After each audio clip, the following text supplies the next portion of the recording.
to elderly people living in a neighborhood for such a long time and trusting. Okay. Surveillance video obtained by CBS News New York shows McGriff entering and leaving the home before the fire.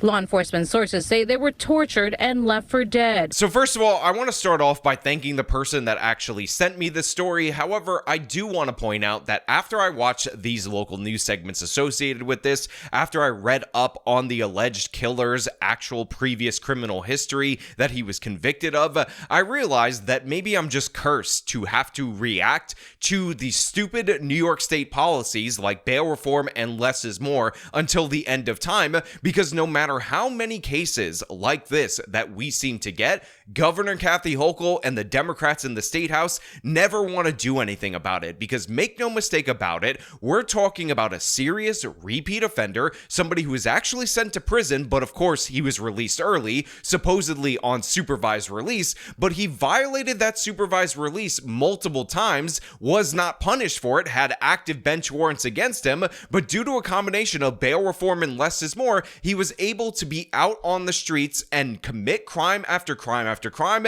and now he's tortured an elderly couple in their 70s who, by the way, offered him a helping hand, offered him the generosity that is all too familiar in that community, but of course, he was not interested in repaying it with anything more than theft and disgusting action. So this is what we're going to talk about today. The same old song that I've been playing about New York State bail reform for years, because until something gets done, we are going to live out these cases over and over and over again, and that is just too much to bear. But before we get into that, I want to thank everybody who supports this channel via actualjusticewarrior.com/join. Give me the money.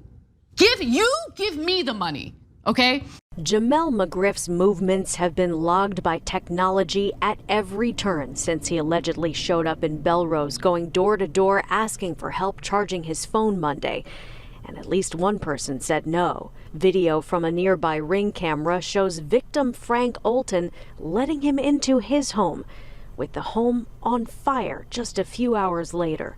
Frank Olton had been tied up and stabbed. Both he and his wife, Maureen, burned. So the victims in today's story, as you could see right there, actually let the suspect, Jamel McGriff, into their home due to the fact that they are kind old people. Again, you have Frank Olton and his wife, Maureen. They're both in their 70s, and they ended up seeing a man who was saying that his phone actually desperately needed a charge, and he just needed a helping hand. So they opened their home to this individual, and they were rewarded by getting tied up, tortured in order to steal their credit cards and their bank account information, and of course having their home burned. Now obviously you should not open your door to strange men, but again, these people are from a different time, a time when neighbors looked out for one another, where it wasn't uncommon to borrow a cup of sugar from somebody, and obviously they were still in that mindset. But when you have a state that decides that repeat offenders that don't even follow the rules of their supervised release deserve to get unlimited chances, these are the situations that you end up with. And again, this guy is an absolute idiot, the criminal, the thug in this particular case, because he tried to transfer money from their bank account under the threat and actual execution of torture to his own personal bank account. So he was going to get caught no matter what. He ended up stealing their credit cards, and while the local news segment is actually very vague on what he spent the money on, he went to Macy's to buy himself clothes, and then he went to go see a movie. You know, you guys, when you want to see the new Superman movie that dropped, and you casually go and kill two elderly people, steal their credit cards, get yourself a spiffy outfit, and guess what? You then go to the movie because you just gotta see that film. You just gotta see what's playing in the theater. This is the level that this guy was operating at, and New York State rubber stamped his release, and then after he violated the terms of his release over and over again, they released him same day automatically, never violated his parole, and now two people are dead. Look at the faces of these elderly people, these kind-hearted people that opened their home to this absolute monster only to be murdered. And I know there's some commentary about suicidal empathy, but damn, it should not be this way. There were ways to stop this individual before it got to this point, but this was allowed to happen. I wonder, why couldn't you just take what you wanted and leave them alone?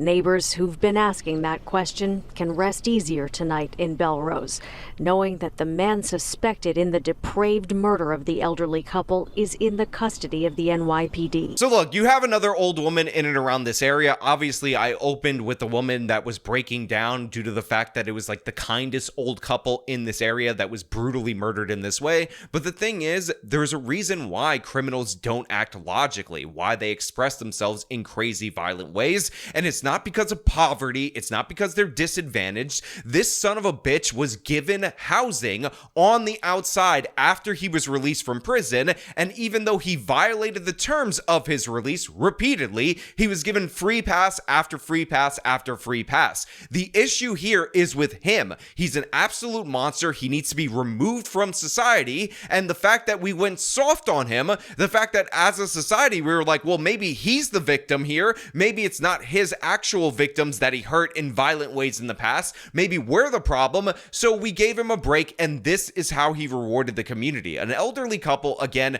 living in a nice home in New York. They haven't moved to Florida. They're in with their kids. By the way, they raised a firefighter in this household. So these are like your salt of the earth, regular working class people. They've been in this area for a very long time. Even though their house is rather large, they probably bought in at a time when it was way cheaper. And this is their reward for expressing kindness to a stranger in their own neighborhood that used to be a community, that used to be safe, in a society that used to remove thugs like this from the streets and keep them removed.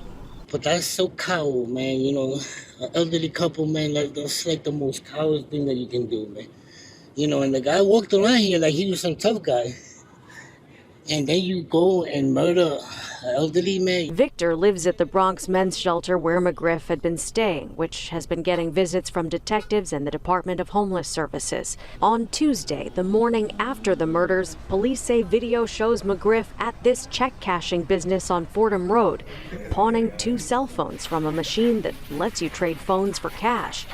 McGriff was also allegedly using the victim's credit cards. So here we have a guy from the Bronx shelter where McGriff was staying, and he talks about how he was angry there, he acted like a tough guy, and it's really cowardly that he would just murder these elderly people. And we also find out that this guy is basically caught on surveillance or trackable, basically doing everything. He pawned these 2 elderly people's cell phones. Again, he tortured them for this stuff. He did it for a bank transfer that ultimately ended up not going through. And then after he killed these 2 individuals, this married couple who had been together for a long time, who had been in this area for a long time, he decided to burn them out because he thought he was definitely going to get away with it, not realizing that he's an absolute dumbass still using their credit cards. And again, we can see a transaction from their bank account to your bank account, and we know who you are based on that transaction not going through. So this is a low IQ individual, a violent thug that, again, should have been removed from society a long time ago, and by the way, is worthy of the death penalty. Let me make that 100% clear. So let's get into this guy's history,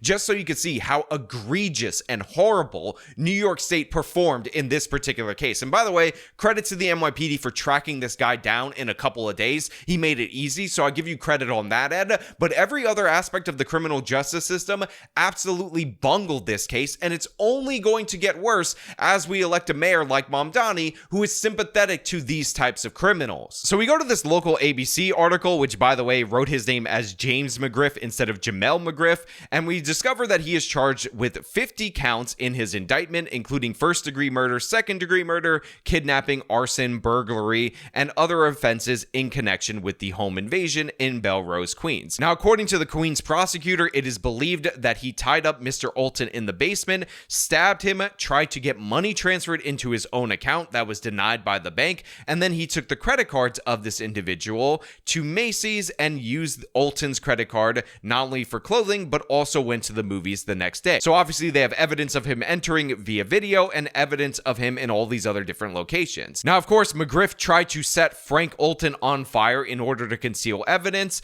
and that he tied up Maureen Olton, the wife, upstairs and then strangled her to death. Now, McGriff's criminal history includes 11 felony convictions. Of course, he had the 20-year sentence for an armed robbery. Again, previous behavior that indicates future threats. But the man is also described as a level 3 sex offender, which in New York State means he's among the highest to reoffend. And guess what? In 2024, he failed to register as a sex offender, which again was against the law, and it was also obviously a violation of his parole terms. However, he was arrested for this, but released same day automatically because that failure to register, not even a bail eligible crime. And the idea that they would violate his parole, not a chance in the state of New York. In addition to that, he has 4 other failure to appear bench warrants, and he's accused of other robberies, of other burglaries, of other similar type crimes that they could have used to get this man off the street,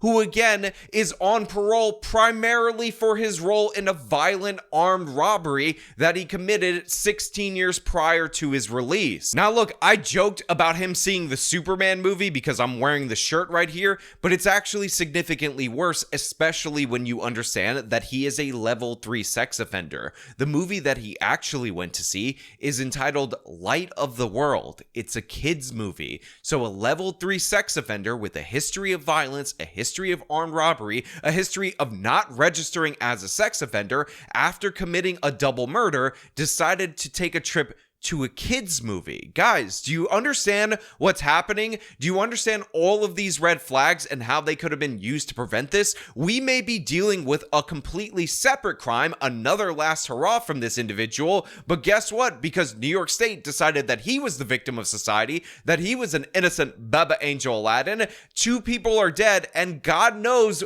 what he planned to do if he spotted a vulnerable kid in that movie theater. Now, look, you might still think, Sean, you know what? It's no big deal that this guy was released 4 years early for armed robbery that was violent, that he's a level 3 sex offender who failed to register and was released after he was caught failing to register, that he's accused of other robberies that also did not send him back to jail, and he's also not showing up to court, which probably indicates that he has no interest in actually following the terms of his parole. You might excuse all of that and say, you know, he's probably really sorry. He's probably really distraught about what he did. I mean, that's why he went to the kids movie, because he just wanted to relive his childhood before he turned himself in and admitted what he did was wrong. But guess what? That's not the case, because when he was arrested, he said the following, quote, "I'll admit it, I killed them. I don't give an F. I burn them N-words," prosecutors revealed at his arraignment late Thursday night. Death penalty. This is why we have the death penalty. And if you don't believe that, get a load of this, because I told you before that Maureen Olton, the wife, was strangled to death, because that's what it said in another local report. But it turns out, report from the medical examiner is back, and he only strangled her after tying her up upstairs when she was vulnerable. Again, the woman's in her 70s, until the point when she was unconscious. She actually died from smoke inhalation, likely trying to escape the flames that were coming up all around her, but her body was so badly burned, she was completely unrecognizable. Death penalty, guys. We need the death penalty. I know I'm wearing the Superman shirt. We need a Homelander in here. Somebody's got to deal with this individual, put him through a modicum of the suffering that he put these elderly people through. And again, what did he do it for? What was the purpose of this particular crime? Why did he take advantage of these generous, welcoming elderly people? Because he wanted some cell phones for some quick cash. He wanted to do a bank account transfer that didn't even work. And then he wanted to buy clothes from Macy's, and then guess what? Prey on some children at a movie theater like the sick son of a bitch that he is. We let this guy out. We let him out and then gave him extra chances. This is the guy that we decided to change the law in order to aid and abet, and this is the result of that. And how many times is this going to be the acceptable outcome for the Democrats in New York State? How many times are they going to look at cases like this and say, you know what? Bail reform, still worth it. Going soft on the prisoners that that are in prison. Still a good thing overall net when you really think about it, based on statistics that don't actually exist. And you know what? The real issue, the real problem in our society, the real thing that everybody was truly worried about was that the level 3 sex offenders weren't getting a fair shake from our society. They were being treated a little bit too harsh after they did violent armed robberies, violated the terms of their parole, and this society that we have right now, where elderly people who are so kind they would welcome you into their home get tortured and burned to death, those people are the real issue. It's insane. It's madness. It's a sickness right here, and we're just supposed to accept it, and I'm not accepting it. I'm fighting back against it. Mamdani may take New York City. We may lose that for 4 years, but guess what? Governor Kathy Hochul, your time is coming. You're up for re-election in 2026. Right now, Stefanik is the woman that looks like she has the biggest advantage over you, but I will support anyone that will unseat this woman from the Republican side. Hell no, I'm not going to buy into an even more woke Democrat a la Mamdani, but at the gubernatorial level to take her place. But anyone that's actually going to go after this woman